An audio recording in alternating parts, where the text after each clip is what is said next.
ദേശീയപാതയിലെ പിലിക്കോട് മട്ടലായയിൽ ടയർ പൊട്ടിത്തെറിച്ച് നിയന്ത്രണം വിട്ട കാർ ഡിവൈഡറിലിടിച്ച് തകർന്നു. കാർ യാത്രികരായ കാഞ്ഞങ്ങാട് അരൈ സ്കൂൾ അധ്യാപകരായ 3 പേർക്ക് പരിക്കേറ്റു.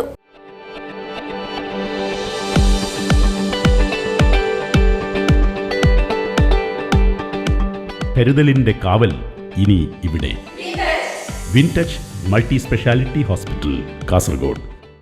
അപകടത്തിൽ പരിക്കേറ്റ കാഞ്ഞങ്ങാട് അരൈ ഗവൺമെന്റ് UP സ്കൂൾ അധ്യാപകരായ പിലിക്കോട് മാണിയാട്ടെ P ജിഷ, കാലിക്കടവ് ആണൂരിലെ VM രമിത്, പിലിക്കോട് കരപ്പാത്ത് റോഡിലെ MV സിഞ്ചു എന്നിവരെ ചെറുവത്തൂരിലെ സ്വകാര്യ ആശുപത്രിയിൽ പ്രവേശിപ്പിച്ചു.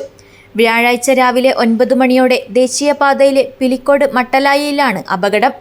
മുന്നിലെ ഇടതു ടയർ പൊട്ടുകയും കാറിന്റെ നിയന്ത്രണം വിട്ട് ഡിവൈഡറിലിടിച്ച് നിരങ്ങി നിൽക്കുകയുമായിരുന്നു. 1 മീറ്റർ കഴിഞ്ഞാൽ 20 അടി താഴ്ചയിൽ റോഡിന്റെ നവീകരണം നടന്നുവരുന്ന സ്ഥലമാണ്.